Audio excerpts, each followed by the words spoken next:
And welcome to Bleav in Chargers as we get through 3 preseason games, 1 to come at the time we are recording this up in Lowe's neck of the woods. The San Francisco 49ers up at Levi Stadium in Santa Clara going to be heading up there for a Saturday. I think it's a 4 p.m. tilt if I remember right, Lowe. But great to see you again. A big thank you to all of you for checking in. Everybody on FanDuel. We love our friends at FanDuel. Can't thank them enough for partnering with us, get into some of their odds that they've got posted for this weekend's preseason games and week 1, not to mention some futures. But, Lo, am I going to see you out there at Levi's? We're going to see you kind of make a trek over there to Santa Clara? Absolutely, Money. I can't wait to find you, get a big hug from you, and give you that big big bear hug and give you the big squeeze, man. So excited seeing you over there. I'll be there and looking forward to this game, watching these two teams and, two teams that a lot of people think very highly of. Have one that both teams that everyone talks about their quarterback position, how, what Purdy got Mr. Irrelevant become now irrelevant because of the fact he got paid. And, of course, to Justin Herbert. So these are two teams that are driven by their quarterback play and the consistency. So it's going to be interesting. Maybe these guys play the first half, don't know. But I know there's a lot of guys on the Niners that Trent hasn't played. McCaffrey hasn't played yet. So it'd be good to see, how ones go against ones, maybe for a half or maybe for a quarter. But just want to make sure that our Chargers are healthy. Tell us about Quentin really quick before we get into the game. And how is he doing? I know it was a big hit he took in that last game. Watch that. Thought it was kind of cheap a little bit. The guy runs by. The ball's clearly already touched the ground, and he still touched him up. Yeah, it was wild that didn't get flagged. Couple things from that game we can get into. I'd be really surprised, Lo, if they played any starters. I think last week was that sweet spot. You got 3 weeks to get healthy in case something happens. Lowy got dinged up. Obviously, Quentin got the concussion. Coach Harbaugh alluded to that, but then mentioned, he's walking around on his own. He feels fine just in that concussion protocol. So between now and September 5th, you feel like, at least hopefully for Q, that's a window where he could be okay. Daniel DJ, who I do the games with, made a great point. He's like, if you went into that game and you knew it was going to be Rams starters versus Chargers starters, you feel a lot better because vets know how to take care of each other. When you go in and it's Chargers starters versus a guy like Tanner Ingle, who's trying to make this team, he's lowering the crown of his helmet. He's taking a shot underneath Q's chin. Like these guys are trying to make the team, man. They're trying to make plays. They're trying to make splash plays. And that's where you get yourself into some danger when you put your starters out there, because it's not starters v. starters. It kind of, I know it's going to sound a little bad, but they know how to do it. They know how to behave. Right. They know how to take care of each other and make sure they can get to the first week of the season. So I'd be really, really surprised if we saw any of those guys out there for this 4th. It is our 4th preseason game. Right. I think ultimately, what Justin had mentioned a week ago before the game against the Rams, I think they would have done 2 weeks. I think if Slater were healthy, they probably would have done a little bit versus the Saints, a little bit versus the Rams, and then this one gets shoved to the side. Right. Yeah, you have to be careful, like you said, temper expectations. And I just kind of wanted to see if what they're doing because of the fact you did lose Slater, and you're talking about some continuity in the offensive line. You saw the right side at times did it a little lax and saw some pressure, and just watching the games and twists. So there are some things this Charger team, we know they're going to have to clean up, and every team has to clean up a lot of things that are going on. But I didn't see what I haven't seen thus far in preseason is the run game with consistency. The run game just, being that run game that hopefully that we think that eluded this team last year. And the biggest thing was missing was the consistency at in the run game all season long. Yeah, Lo, we're doing this. Big thank you to our friends at FanDuel TV. We're doing it on FanDuel TV. We're doing it live, actually, as a matter of fact. So we're going to get to a lot of your questions. So feel free to throw them up here in the comments, and we're going to address all of those. But look, last week against the Rams was the worst the run games looked. I thought it looked pretty darn effective against the Saints. Against the Lions, it looked fantastic. Everybody was eating, but against the Rams, just wasn't working. And I think a lot of that had to do with, look, Herbert came in and he's throwing that ball over the place. It was beautiful. Amari and Hampton had the one really nice run, and then Justin just looked like he was in midseason form. That pass he made to Keandre Lambert-Smith, that thing was, and it was something that he had mentioned to us 2 weeks prior when we were talking to him about making that jump, and he's like, I'll tell you what, man, you think you're covered and you got a DB right on top of you and you're trying to separate, and all of a sudden the ball's whizzing by his face and it's right in your hands and you're in stride. He's like, I now know that I got to be ready when Herbert's out there, that I may not think I'm open, but he's just different. And we saw that in that game. It was a beautiful connection. And I think also it maybe tells the tale of the depth chart, Lo, that when Q went down, first guy in was not Trey Harris. It was Keandre Lambert-Smith that came out to join Ladd and Keenan out there as that third receiver. So if you want to try to read some tea leaves, I think that it's something we've kind of felt all through training camp. And we'll get into Trey because Trey had an excellent game against the Rams. It's his, first time he had a catch in a preseason game. But I think just based on what we saw with that injury to Q and the fact that Lambert-Smith was the guy that came off the bench, it probably tells you how that wide receiver room is shaping up from a depth chart standpoint. Yeah, and Smith, long, taller guy, is a little rangy guy, makes some great catches. I think he does a great job of tracking the ball, finds a way to get open and get some nice separation. So I think when you look at what he's been able to do, and both these rookies, Trey and Smith, they have come in and they haven't let down expectations. These two guys are going to make some plays, just like Gaston, like you talked about, the tight end had a pass, maybe she thought it was tough in the end zone, but so I think that these young guys, that they've drafted, they're going to make some hay this year. They really will. Yeah, and with the run game, I think everybody wanted to focus on Kamani and the fact that he's averaging 1.4 yards per carry. But what I would say, and I want to pop over to the Athletic and our friend Daniel Popper because he had it from the. I didn't have a chance to get out to practice yesterday. I got caught up with my radio show, but he pointed out that I think this says everything right here from the practice is you had 1, 2, 3, 4 combinations back to back on that offensive line because of just how leaky it was. Man, the interior just could not get up. There were guys coming off the edge every single snap. Kamani Vidal never had a chance to run the ball. So Popper points out, you had Sharp, Jones, James, Barnhart, Stewart. Then they went Taylor, Nelson, James, Jones, Sharp. Then that's left to right. Then they went Stewart, Barnhart, James, Nelson, Taylor. And then they went Sharp, Jones, Kaltenberger, Barnhart, Stewart. Again, you don't have to hear them say it. You can just see what they're doing. They're trying to figure out how they can get a combination out there so they can evaluate these backs, because one of these backs is going to be, they're hoping, pushed through on the practice squad and will still make the team, but on the practice squad. And you can't get an honest evaluation when every time you hand the ball off, I mean, you know it better than I do, Lo, and can speak to it, there's a guy in the backfield. Yeah, and the Rams, let's be fair and be partial, not impartial. They're a team that I think that they're one of the favorites for the NFC, maybe going to the big show.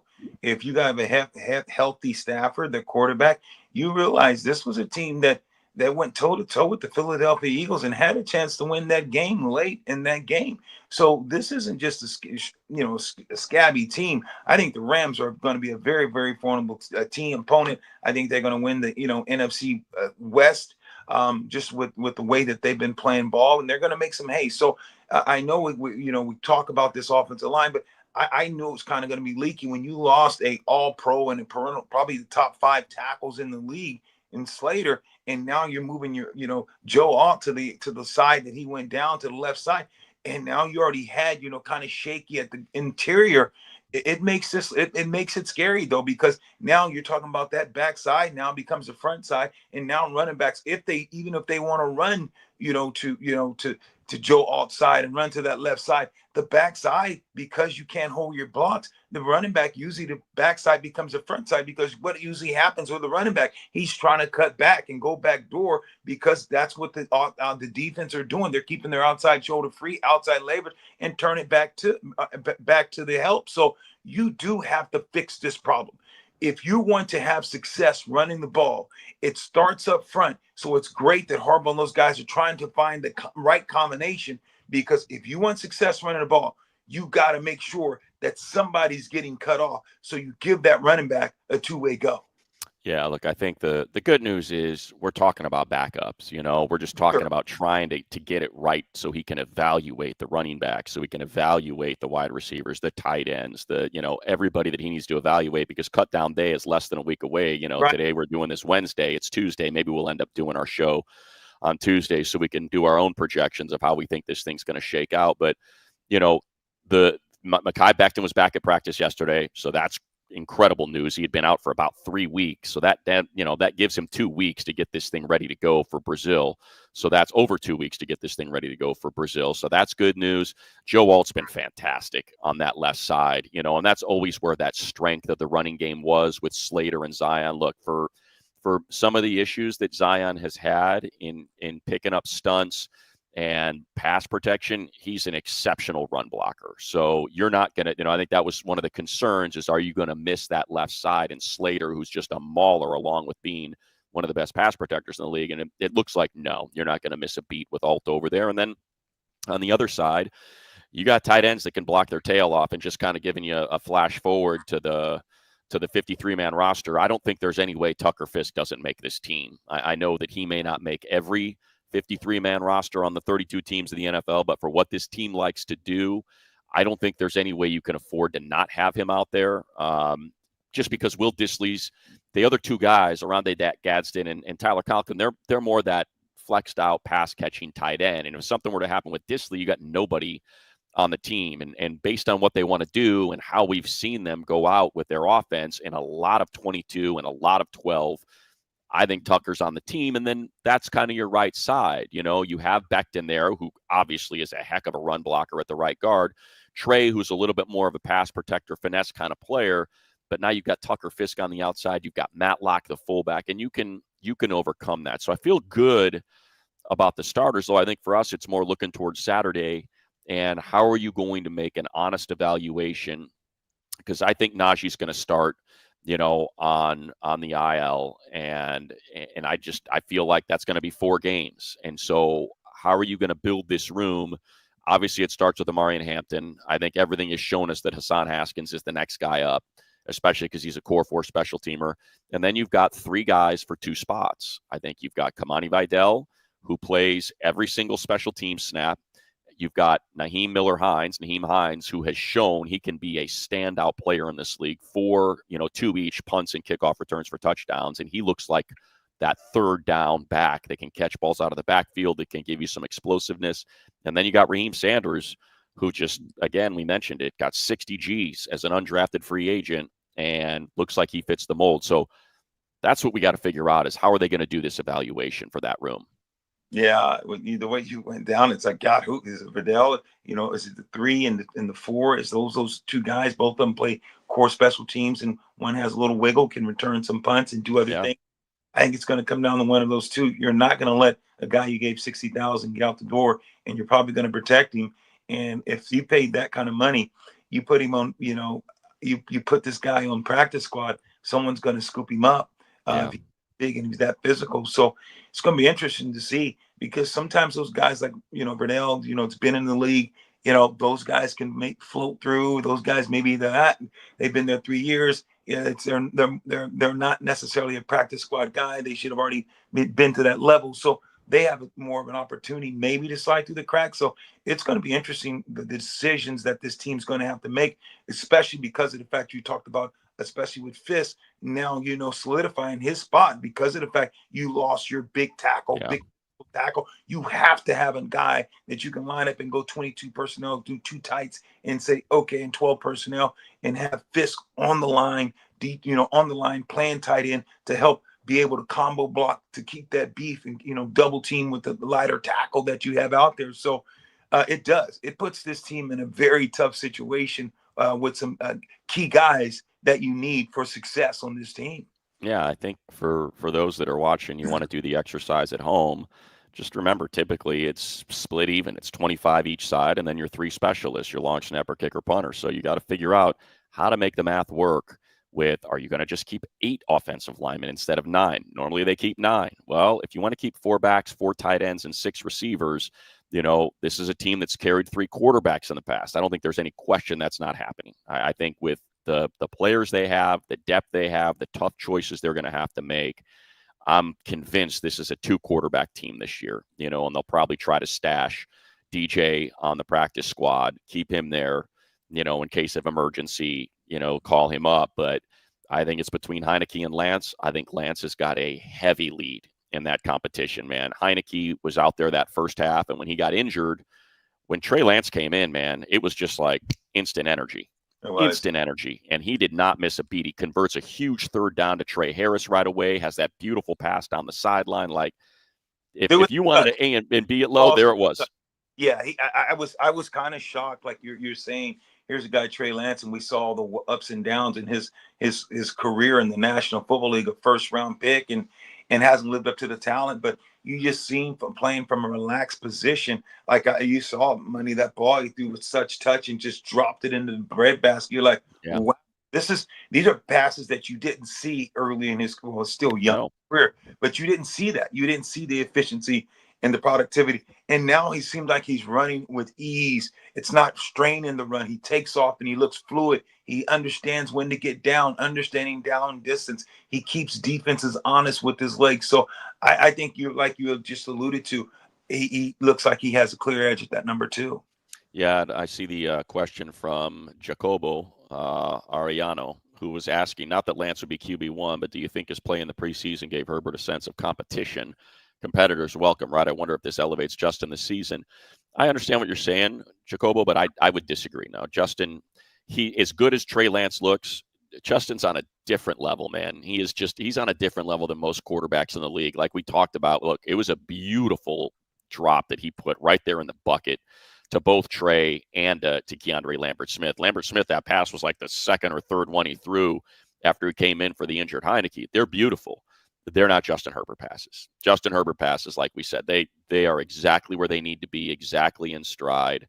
But I see what you're saying. Like, is there a sense of competition? What I think there is I think it speaks to the kind of person and player Justin is, the type of coaching staff that you have here, led by Coach Harbaugh, followed by Shane Day, the quarterback's coach, Greg Roman, your offensive coordinator. I think it just shows you what they can do to these guys. And someone that was perhaps so, I don't know, lack of a better term, damaged mentally. Football is so reliant on circumstance, where you put, who is around you, what opponents are you playing, what scheme does it have, who are your mentors, is the team behind, like there's all of that goes into it. And I think that's, just speaking to where Trey was and the team we're going to play, everything you heard when Brock Purdy came in was the team they just took to him. He has got that it factor, that leadership quality, that belief that Trey, for whatever reason, and maybe it was doubt and all of the issues that he had getting hurt when he finally got his opportunity. Like, that's to me the biggest story. It's not about competition for Justin. It's about this is a staff that routinely has made players better, from Poona Ford, who got a huge contract, to Christian Fulton, who couldn't get it going in Tennessee, comes here, gets a big contract from Tennessee. And that's good. That's good for the free agent market for a guy like Trey Lance, who's probably got $1 million or $2 million offer from countless teams across the league, chooses the Chargers. And what you're looking at is similar to, look at what's happening now for the Vikings, is they pick up Daniel Jones. They don't even play him. He signs with the Colts. He's named the starter. And that's probably going to net him a fourth round pick for picking up a guy, rehabbing him a little bit in practice with KOC, and now they're going to get a fourth rounder. I think it's very similar with Trey Lance. You bring him in, you get him set. Maybe he signs a big contract somewhere else next year, and you net yourself a third or a fourth rounder. It's interesting. I was writing down some teams when you're speaking. If this was the Saints, whoever's starting quarterback would be looking over his shoulder. If he was with the Steelers with Aaron Rodgers right now, Aaron Rodgers looking over his shoulder. If he's in Indy, you talked about Indy, he's in that competition. You're talking about the Browns, he's in that conversation. Even if you talk about the Raiders, Geno's a good quarterback, but Geno, if Trey's playing this well, they're like, okay, Geno stumbles, he's going to be here. You have to realize, Trey Lance, if someone said, hey, are you competing for the starting job? He would say slim to none, and none has left the building. It's not that type of situation. There's no fear. There's no way. I don't care if he went out and threw for 3,000 in 4 games in preseason, even if he threw for over 1,000 yards or 1,500 yards. Now, other teams would get in line maybe for trade for him, but he knows it. Justin knows, and that's not what you built there. And he know that this was a bringing him to get his career going. And I'm happy for Trey. No one's more happy for Trey. I've covered the Niners, been pulling for this young man, this kid. Saw when he Great guy. league and just broke his ankle, and everyone's putting the pressure on him. So I'm happy that he has a great chance. He couldn't be in a better place. Harbaugh's, they're taking care of him, getting this guy ready, and Trey's going to appreciate this stopping at the Chargers, because it's going to be a great deal on his resume. Yeah, and I think if you asked him, I think if you asked him if he was being truly honest about it, and you said, you want them to trade you somewhere, give you a chance to start, I'm sure he'd be like, yeah, that'd be great. But I think he also says, maybe just give me a year here. Give me 1 year here. Give me every day of practice, watching Justin Herbert, being coached up by Shane Day, Greg Roman, Jim Harbaugh. And then I'm 25 years old, man. I can hit the free agent market next year, just like Sam Darnold, with his and look, if things work out to a point where Chargers are crushing some teams on their schedule, and Trey can get out there in the fourth quarter and do it against, other teams' starters, as opposed to in the preseason, even better for him, man. Because remember, that's what happened to Sam when he was in San Francisco, and he gets that 1 year, $10 million deal in Minnesota, gets his opportunity, turns it into a 3-year, $100 million deal, and I think that's got to be where Trey's head is now. It's a great story, and it just speaks again to how good this coaching staff is and how they develop players. And he's getting burned at practice money. I mean, He's a 2 quarterback. You're going to have him ready, because God forbid something happened to Justin. The 2s get plenty of reps. They get 2-minute drill. They get to do a lot of different things. Yes, Justin's going to get the majority of it, but Trey is going to be in game situation the whole year. And what do I mean by that?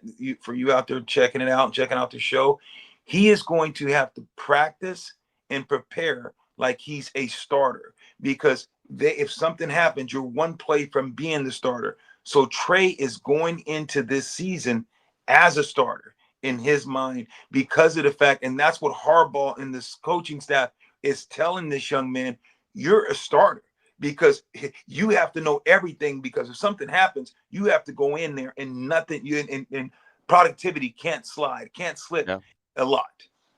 Yeah, look, I think look, what we're doing here and the comments we're getting, and I'm going to get to more of them here, Lowe's, it's a reminder that it's a quarterback league. They've got Justin Herbert. They've got one of the 5 best quarterbacks in the league, and we're talking about Trey Lance for 10 minutes because it's exciting. It's exciting when you can see good quarterback play and what an asset. You think about the Ron Wolf sort of approach up in Green Bay and how he would always draft the quarterback. He would always develop them, and he'd be ready to trade them away. And it happened with Matt Flynn, and it happened with Mark Brunell, and the list goes on. And I think it's a good approach to take when you have a starter and you have a coach that can develop.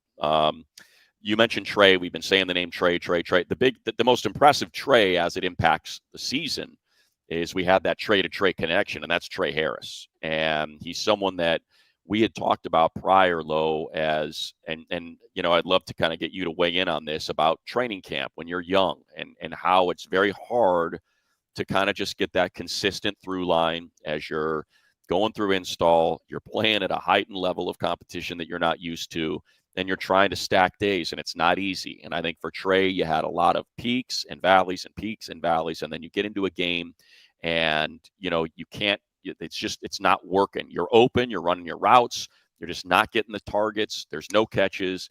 And here we come into week 3, Justin Herbert's now out there, and boom, it clicks. And now all of a sudden you're the leading receiver, 6 receptions on 8 targets, 85 yards, a beautiful toe tap catch along the sideline that had to be reviewed. It was so close to being out. And the fact that he was able to get that second foot down for an explosive, I think speaks to, 34 yards. It was a beautiful catch, tight coverage.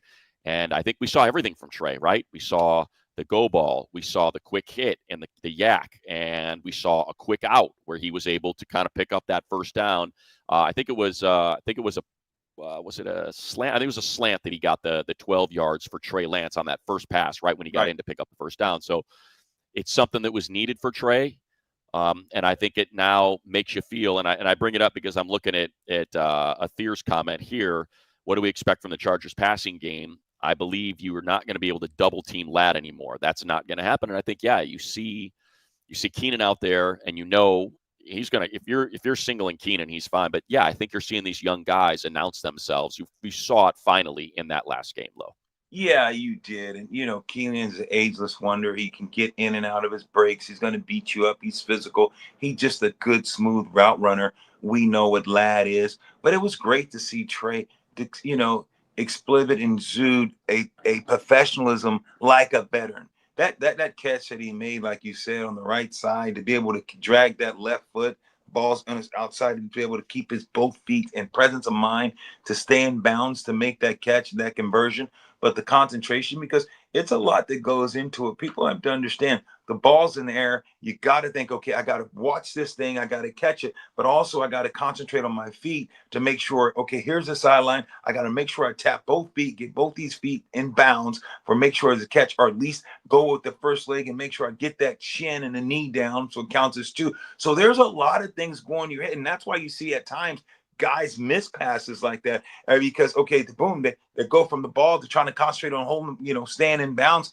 and some things come unglued.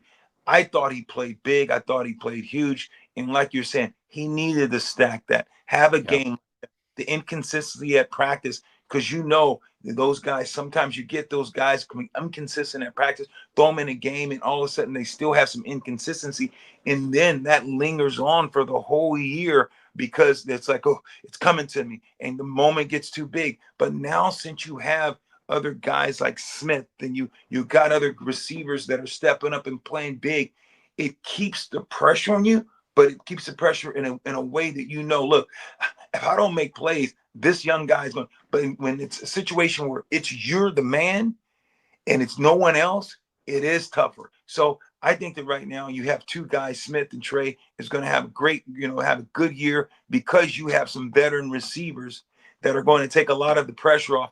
That's going to make those guys want to make plays to get on the field instead of they had to make plays to get on the field. Yeah, I think the way it shakes out is you're going to go 6 receivers, right? Obviously, you're starting 3, Q, Ladd, Keenan, and then you got your 2 rookies and Darius Davis. That's going to be 6. You're going to have 4 backs. That's 10. I think they'll probably carry 9 offensive linemen. That's 19.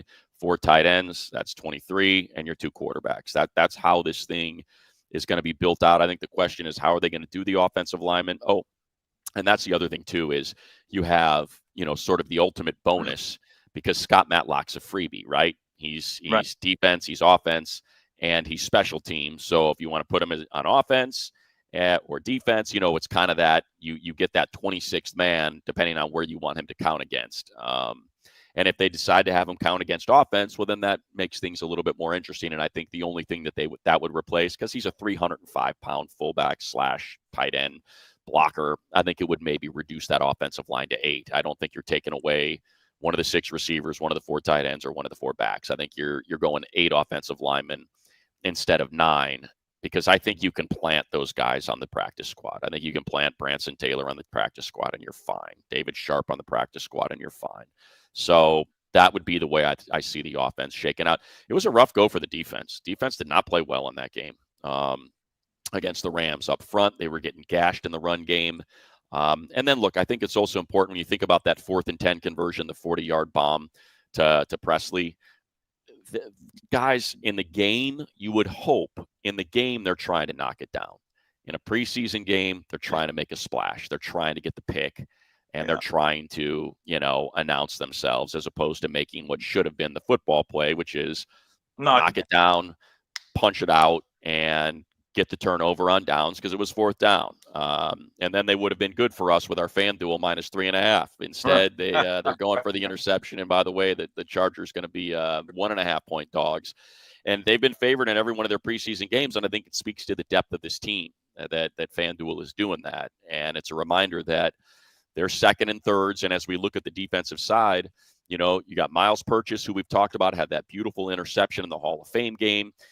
He had a pressure in this game. He's been covering well. I think you've got Mickens out there, as I'm just kind of talking about the safeties. And I think the big question is going to be corners. I think that both Bridges and Taylor had some serious issues in their game. And it's going to be, Ja Taylor is a starting gunner. I mean, he and Dean Leonard are your starting gunners. I don't know what you're going to do when it comes time to cut down day. And you've got Nico Reed. If Eric Taylor is healthy, some of these younger guys, Mickens in the safety room, Purchase, who's a corner safety hybrid. Like, that's going to be a tough room to figure out. I don't think there's, go ahead, Lo. No, I'm asking you. Do you think Mick makes the team? No question. No question. Mickens making the team. Tony Jefferson's making the team. You're going to have 5 safeties. Okay. Yeah. You're going to have 5 safeties. Alohi, Elijah, Derwin. And, Derwin gives you that flex as the nickel. So at the big nickel and the dime backer. So those 3, and then you're going to get Tony and Mickens. You're going to have 5 safeties on this team. And then, you look at that corner room, and I don't even know. Look, I know the 4 where we're going to start: St. Juice, Jackson, Cam Hart, and Tarheeb Still. But after that, I don't know, man. Dean Leonard is hurt. Ja has, like we said, those guys had a little bit. And then you've got these guys that are flashing: Eric Rogers, Nico Reed, Miles Purchase. Like, there are some young guys that are flashing. And we know what this coaching staff and Coach Klink and Coach Fuller this year instead of O'Leary, and obviously Jesse Minter, what they can do with defensive backs. So I think that's going to be one that we really don't know what it's going to look like. Yeah, and I know Leonard was injured. I don't know if I know some of those vets that that you want to bring back, and they battled back last year and off injury. It's going to be interesting just to see what happens, because that is the most jam place on this team, is the cornerback position in the secondary. So glad we don't have to make that choice, but it's, and I know you talked about special teams, but you have some guys. Can you put a linebacker to cover what a DB does? How do you fix that? Because special teams, we see it every week. It's a huge part of this Charger team. It's a huge part of the league. So you have to have elite special team play. Yeah, the defense is the offense. I feel pretty comfortable about how that 53 is going to look. How their 25 is going to look. It's the defense that's tough to figure out. Just because if it's up to me, I want Marlo Wax on this team. He's too good. He looks the part, and now you're talking about if Del'Shawn Phillips is healthy, as you signed him to replace Nick Neiman to be your special teams ace. Well, now you're talking about 5 linebackers, and I don't know how realistic that is with Denzel and Dayon, your starters, with Troy Dye, your 3rd linebacker, with Junior Colson, your 3rd round pick that struggled last year. And I think Marlo Wax has looked better than him in this preseason. I don't think it's even been close, to be honest with you. And so what does that do for Wax? Like, where does it? So in Del'Shawn Phillips, your special teams guy, like, you can't do that. So that's, and then you're talking about 6 defensive linemen, 4 edges. There's just not enough. There's not enough room. There's good players, whether it's Nico Reed or Miles Purchase or Marlo Wax, or Tremont Morris Brash or Caleb Murphy. I think Caleb Murphy's making the team as that 4th edge. And it makes it tough because Kyle Kennard has really not done anything in the preseason, but he's your 4th round pick, your SEC Defensive Player of the Year. Like, that's the tough part of this, is you've got guys that are outplaying other guys that have draft stuck to them, and they're young players and they need to be developed. I don't know how you do it, man. Sometimes you have to realize, sometimes you got to sacrifice and just say we missed on the draft. And it's going to be interesting because, it's still possible that a 4th round guy, a 5th round guy can get cut.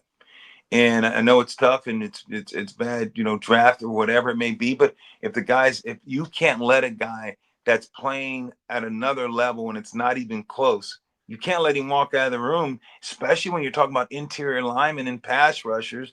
They're hard to come by. And if a guy got in free agency and he's outplaying the guy, it's not even close. If it's not a top 3 round, you got a serious look at it. Yeah, I think when you look at you're talking about that interior defensive line, Low, and if you're talking about 6, you obviously have Tito Tier and Deshaun Hand. That's your starting 3. They've been your starting 3. They're playing great together. So those 3 are making it. Behind them, Naquan Jones, Jamari Caldwell, your 3rd rounder. Naquan's flashed as well. They're both making it. The big question for me is a Bleav, your fourth rounder last year, who did everything you asked in the offseason, put on 20 pounds of muscle. They said he's been awesome. He's been with Coach Herb the whole time. But if you're just going by production out there, it's, I'd say, you look at T-Raw, who got that interception, big man interception last week, man. You've got Nesta Jade Silvera, who's flashing as well. Like, that's that Junior Colson conversation on the interior of the defensive line. You're going to keep 6. What are the right 6? I think that Jade Silvera gives him a little more of that upfield pass rush, Morgan Fox style defensive tackle that would fit in really well with that beef. There's a lot of beef there and not necessarily that athleticism. So that's it. I think he's probably the one guy that I would say you could have the honest conversation about, in place of a Bleav. And then you go to the edges, and we already talked about that, where you can make a case for 5, and one guy is just based on draft status. Talked about the linebackers, 6 defensive. Usually it's 6 corners, 4 safeties. Now we're talking about 5 and 6. Like, it just doesn't. Right. It doesn't add up. A guy like a Bleav that's, fourth rounder, last year put on 20 pounds. Is he a guy that you can hide? Is this a guy you think that if you cut, can you bring him back and say, okay, let's put him on practice squad another year? Maybe. But I think that, sorry to interrupt, Lou. I think that's that. Like, to me, it's just he did everything he was asked to do. Put on 20 pounds, man. Stay here, work with Coach Herb. That's the tricky part, right? Yeah. It's tricky and it's not fair, but it's football. And unfortunately, good guys, even though you can be a great guy, do everything that you've been asked to do and show up and put on 20 pounds, you still got to make plays. And that nothing changed, money. You know that. Yeah. Let's rip through some of these. What do you say? Let's do it. Here we go. Silver Tongue Devil. 10 DBs. So that's 5 and 5. 6 defensive linemen. That's kind of what we were just talking about. 4 backers. So 4 backers means you're cutting Marlo Wax. That's what I was talking about. Or you're cutting Junior Colson, or you're trading Junior Colson. I don't know. 4 off-ball linebackers, 4 edge players, and then Matlock. Yeah, that's your 25. I mean, and that's, again, when you're talking about 10 DBs, I guarantee 5 safeties are making this team. I don't think there's any question that Mickens, Jefferson are going to join the 3 starters, and Molden, Gilman, and James. So the one thing that does for you, though, is you can then go 5 corners because DJ is your nickel. So now you can go with your Jackson, St. Just, Tarheeb, Cam Hart, and then you've got to make that decision. Is it Nico Reed? Is it Ja Taylor? Is it Dean Leonard? Which one? So that's where that conversation comes in. Your 4 linebackers, like I said, I would love to see Marlo Wax on this team. I think he's good, man. I think he's a really good player. And when you go through, like, let me pull this up, Lo. You go through, where are you, Marlo? From my game prep. Here we go. Marlo, here's what he did at Syracuse. Tell me about this stat. This is his career stat line. Is this a guy, off-ball linebacker, that makes things happen? 338 tackles, 21 sacks, 44 tackles for loss, 10 forced fumbles, 4 fumble recoveries, 2 interceptions. He sees it, man. He's an impact player. They're not cutting him.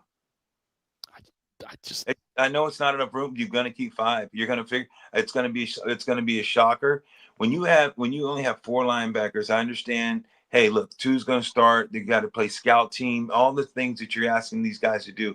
It's a long season. Guys get worn down. You're going to ask them to stop and run. I think you're going to keep this guy. He's got a note. When you read those stats, this is a guy with a nose for the ball. Here's a guy around the ball. If you let this kind of guy get away, he's going to get grabbed. Someone's going to take him. You look at those stats, like you're saying, and saying, okay, can this guy help you play and help you win? You're going to say yes. So it's going to be tough. It's going to be tough. Yeah, Jacob says Colson looked fine in the snaps I saw against the Rams. No doubt, Jacob. He was better. He was way better against the Rams. I just don't think he looks as good as Marlo right now. And I think Wax looks better. That's all. It's not necessarily I think Junior had a really rough go against the Lions. That tape was tough to watch, but I thought he played a lot better. Here we go. Great show. Enjoying my breakfast. Appreciate that. How about the legend Neal getting out there and talking ball on games with names? Yes, that was the we talked about that last week, right? Wasn't that you with that was the Edelman.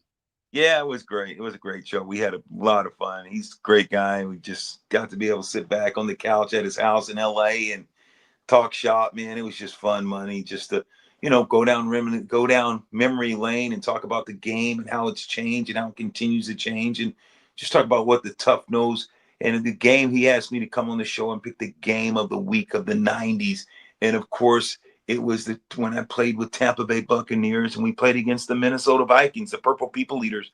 They went 15-1 that year. The only one game they lost is at Raymond James Stadium. There you go. Mike Gallstad had 140 yards. We were downhill, smash mouth football. I think we ran the ball over 45 times and just beat them up physically to win that game. So that was the game we rated. The game rated pretty high for their show. They got a lot of great games out there, but that one ranked pretty high. Love it. Absolutely. And I don't know if it's because my phone is eavesdropping on me, but I feel like I'm getting more low Neal to the Hall of Fame stuff. A lot more low Neal to the Hall of Fame traffic in my social medias. You've been singing it from the rooftops. I got right? money. I got money in my pocket. I got money on my team. I think I'm getting in there because of you, Money. I appreciate all the things that you say and got to keep it going. Thank you. Got to keep it going, man. We got to get low in there. Makes no sense. You dominate the position for 20 years. You pave the way for all these Hall of Famers, and you ought to be able to get in there, man. Here we go. How about that was that one. Love that Chargers D is going to get reps in practice against a running QB like Trey. Yeah, that's true. Struggled against it's always tough to look. I'm trying to think of what game it was last year, but I remember their starter went down, and I was like, it might have been the Saints game. I think it was the Saints game, and Hainer came in. It was like a last-minute plug, and I was like, man. And then he just started running all over the place. Yeah, look, it changes everything, man. And that's why and I think last year we heard from Coach Roman about how much more serious the Justin injury was than they let on, and that may have been a big reason why he wasn't running him as much, because we've seen him run around in training camp a lot more. And I think you're going to see them. Didn't he have I feel like he had a scramble in that game as well. If I remember right, he did, right? Pass complete down on the left side, and he took off and got down. Though it was a good run.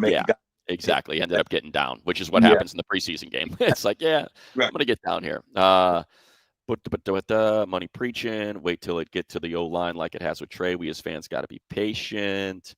Smart thing you do for Trey, stay in one season. Yeah, we talked about that. Lowe has not taken me to the surf ranch yet. But that's an off season. That's an off season goal. That's an off season. Exactly. Me and Money's got this. Don't worry, we got this. Exactly. B. Rice has not shown anything special. You're right, Thomas. I think they kind of have I think we've talked about their 6 receivers. I don't think anybody, whether it's Dale Vaughn, if it's Brendan, if it's any of those guys, and I'm sure they would love to have him back on the practice squad. But, last year he, I think, dressed for 1 game, maybe 2. Otherwise he was inactive the whole time. So I think that's, prime candidate for the practice squad. Rocket Sanders has to make this team, Jason. And I think we talked about that, $60,000, highest paid undrafted free agent, fits kind of their mold. You've seen him make something, had a nice little pop out to that edge when the hole closed up. He's kind of stiff looking, Low. He's got a little bit of a stiffness to it, but it still works. Yeah, he's a little stiff, a little top heavy, but you know what? He's still 4 yards in cloud. He's a guy that wants to get downhill, wants to move the pal, and that's what you need. You make sure you keep a guy like that on your squad. Yeah. Demetrius, we'd love to keep them all. Which corner you feel will make the team? Nico Reed or Eric Rogers? I think Eric's probably, because he's on crutches still. I think he's going to start, on the injured list. So that's going to help. You protect him there a little bit, and then you figure it out.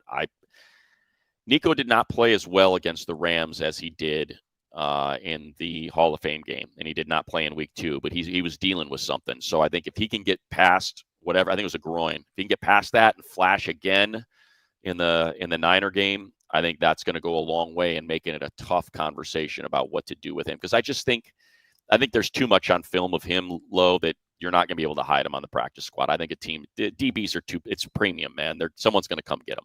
And I think that's why you're going to IR. Maybe you can PUP a guy for 8 weeks, and then if like you said, if there are some guys that you think that, hey, they may get away, you hide these guys for those 6 to 8 weeks, and you deal with that down the road. That doesn't mess with your 53-man roster. You got some guys, you just hide them. You want them on the team. So it's going to be interesting to see how they play this cat and mouse game. Yeah. There's a lot of Trey Lance in here. Good morning from San Diego. Blah, blah, should have been a flag on cue, no question. This is what I wanted to get to. This was weird, Low. I don't know what the Rams are doing in their in-game. They were putting, like on the Luke Grimm punt return, there was a hold, right? There's a hold. Well, I don't remember who it was, but gets his hand in the jersey, tugs on a guy. They zoom in and they put that on the infinity board inside the stadium. I'm like, if you're the NFL and you know that watching 22 guys move around is not the easiest thing when it's a punt return, and Right. maybe you missed that one because it's in front of you and the guy was able to disguise it a little bit, Right. and you're putting that on the freaking infinity board, like there's no way. There's just no way that they can do that in the regular season. And I was surprised. And they were doing it for all. There's holding on every play. They kept putting it up there. I'm like, this is crazy. Oh, where's the ref? It's not a good look. You don't want to. That's all. Actually, it's a horrible look. Yeah, like I was like, there's no way they can get away with this. But who knows? It was not an enjoyable experience. Just the in-game stuff that they do. I was not a fan. But whatever. Maybe I'm biased. It just is cheesy, and I don't know. Who do you think is an appropriate? How this for you, Lo? Who's the appropriate comp for Amari and Hampton? They put in some impressive names that Glenn's asking if it's Adrian Peterson, if it's Marshawn Lynch, or if it's Derrick Henry. So future Hall of Famers, all three of them. Maybe we'll take a little bit of both, a little beast mode at times. You've seen the guy run, but then you see when he's out, if he's even, he's leaving, the speed, maybe throw a little AP in there. Is he Derrick Henry? Derrick Henry is straight up and down and got some good jump step, and then he's one step and didn't hit it. Okay, let's say he has maybe a quarter of each, but he's nowhere near. Let's wait. It's going to take a little time. Let me watch some more tape, and let me see what he does on Sunday to give you that situation. It's kind of Or, more importantly, Lo, let's see what he does on Friday, September 5th in Brazil. Let's see what he does there. All right. I think would love to see more of Kennard.